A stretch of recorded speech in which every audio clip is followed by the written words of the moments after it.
और भगवान के जो 5 पुत्र हैं वही 5 पुत्र के जो कार्य है, मनु जो है उसकी लोह संहिता है। मनु के वंशज लोहे का काम करते हैं। मई के वंशज लकड़ी का काम करते हैं। त्वष्टा के वंशज तांबे पीतल जो बर्तन बनते हैं उसका काम करते हैं। शिल्पी के जो वंशज है ओ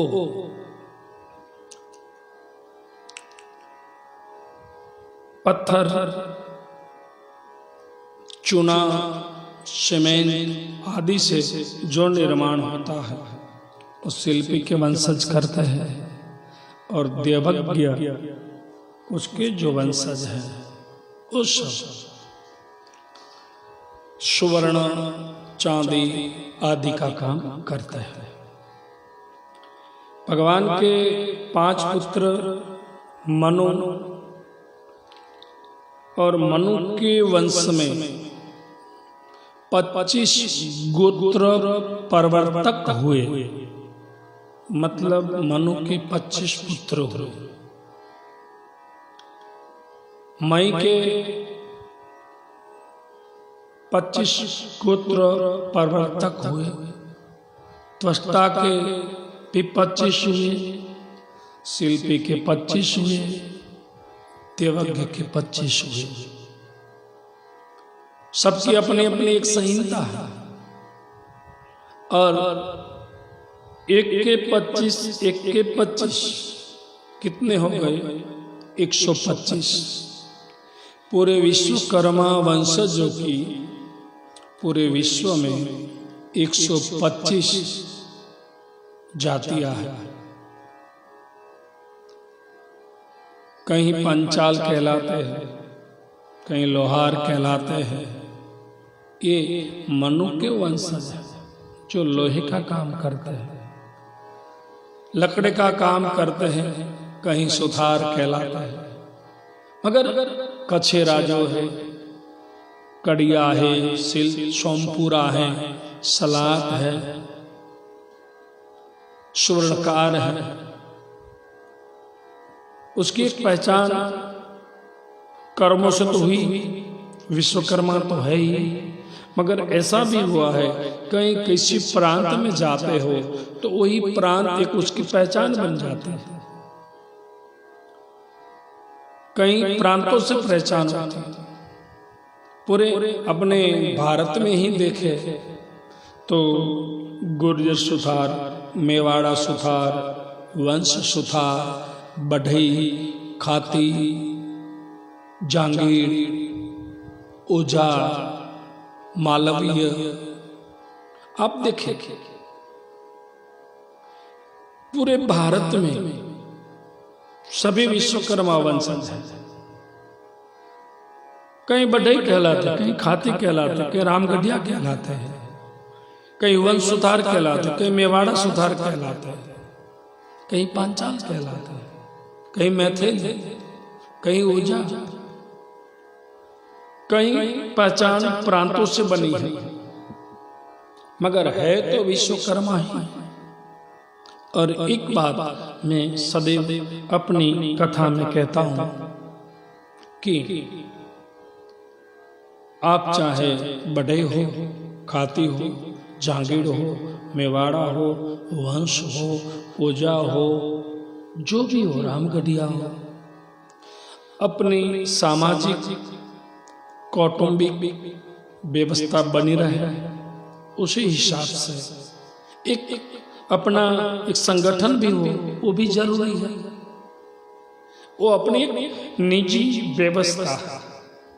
मगर जब सार्वजनिक विश्वकर्मा समाज की बात आती है पूरे भारतवर्ष की, तब मैं खाती हूँ, मैं बढ़ई हूँ, मैं जांगीड़ हूँ, मैं वंश हूँ, मैं लोहार हूँ, मैं ये हूँ, मैं ये हूँ, ये सब छोड़कर हम विश्वकर्मा हैं, यही बात लेकर एक हो जाए सार्वजनिक रूप से अपनी सामाजिक व्यवस्था बनी रही, ठीक है, उसमें हम कहीं भी आपको हस्तक्षेप करना मैं करूंगा भी नहीं, मेरा काम भी नहीं, मगर एकता, संगठन, एकीकरण होना जरूरी है।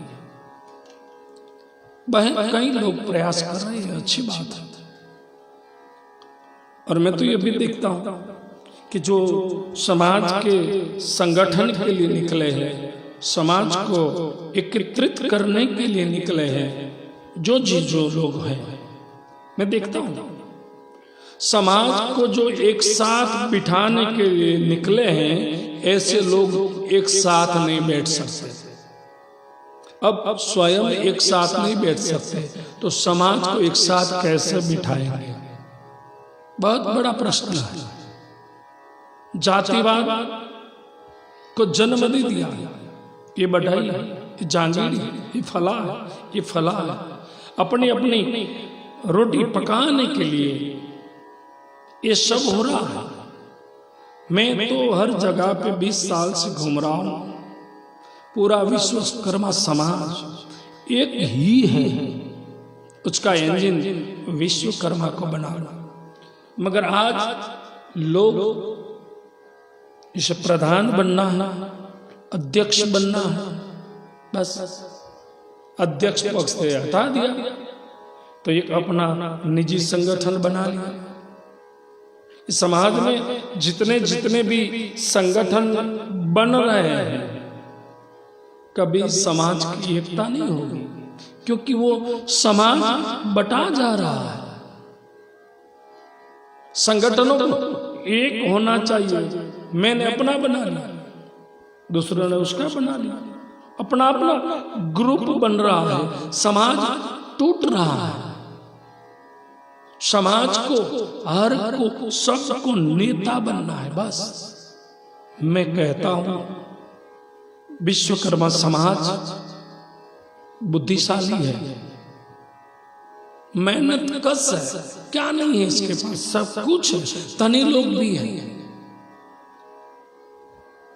तो ऐसा क्यों? क्योंकि बात यह है कि सबको नेता बनना है। तो मैं तो कहता हूं कि इस समाज को नेता की जरूरत नहीं है, एक अच्छे प्रणेता की जरूरत है, जो समाज को प्रेरित कर सही रास्ते पे लेकर आ जाए। मगर आज चारों ओर बटा है। मैं तो कथा में कहता हूं कि आज लोकशाही है।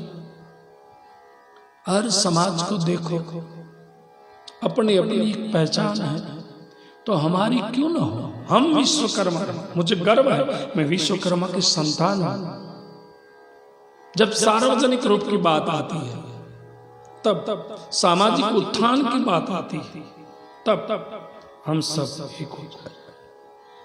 विफाई का सूत्र, विश्वकर्मा के 5 पुत्र, मैंने तो गिनती नहीं की, मेरा भ्रमण रहता है हर जगह पे। तो मुझे जो समाज के लोग हैं बताते हैं कि पूरे भारत में करीब करीब 14 करोड़ विश्वकर्मा वंशजों की जनसंख्या है। 14 करोड़। 14 करोड़ के हिसाब से अपने मेंबर ऑफ पार्लियामेंट कितने होने चाहिए? कितने हैं? अरे नगर सेवक तक हम नहीं पहुंच सकते। क्यों? क्योंकि हम सब अपने अपने निजी स्वार्थ के लिए अपने अपने ग्रुप खड़े कर रहे हैं। ये छोड़िए, जो भी आदमी अच्छा काम करता है उसके साथ जुड़ जाइए। आपको जो करना है वही तो कर रहा है, तो क्यों नहीं जुड़ते? क्योंकि आप अध्यक्ष नहीं है, आपको अध्यक्ष बनना है, आपको पद चाहिए। मैंने तो ऐसा भी देखा है कि पूरा एक जो परिवार है, उसी परिवार अपना एक फला नाम देकर संस्था खड़ी कर देता है। स्वयं बाप अध्यक्ष बन जाता है, बेटा खजांची बन जाता है। ऐसा क्या? समाज के लिए कार्य करना है, उसको कोई पद की जरूरत नहीं है, उसको मान सम्मान की जरूरत नहीं है, उसको कोई प्रतिष्ठा की जरूरत नहीं है। जो समाज की सेवा करता है ना, समाज ही भगवान का विराट रूप है। समाज की आप सेवा करते हो तो कोई उपकार नहीं करते, भगवान की सेवा है। भगवान समाज है, वही तो भगवान का विराट रूप है। और कई जगह तो मैं जाता हूँ तो कोई लोग मुझे ऐसा भी कहते हैं कि ठीक है, समाज ने हमारे लिए क्या किया, ऐसे भी है लोग। तब मैं उसको पूछता हूँ कि समाज ने तेरे लिए क्या किया, ये तो मुझे पता नहीं है, मगर पहले ये तो बता कि तूने समाज के लिए क्या किया, कुछ किया है? वैसे ही बातें बना रहे हैं। और आजकल तो व्हाट्सएप आ गया है, सोशल मीडिया, कितने नेता है सोशल मीडिया, कॉपी पेस्ट करो भेजते रहो, कॉपी पेस्ट करो भेजते रहो, जो मन में आए वो लिखते रहो। उसको शायद मेरे हिसाब से कोई धंधा है ही नहीं। प्रैक्टिकल बने, कॉपी पेस्ट से कुछ नहीं होगा। सोशल मीडिया में लिखने से कुछ नहीं होगा। सोशल मीडिया की नेतागिरी छोड़ दो, समाज में आकर समर्पित हो जाओ। वही विश्वकर्मा की सेवा है। तो भगवान विश्वकर्मा के 5 पुत्र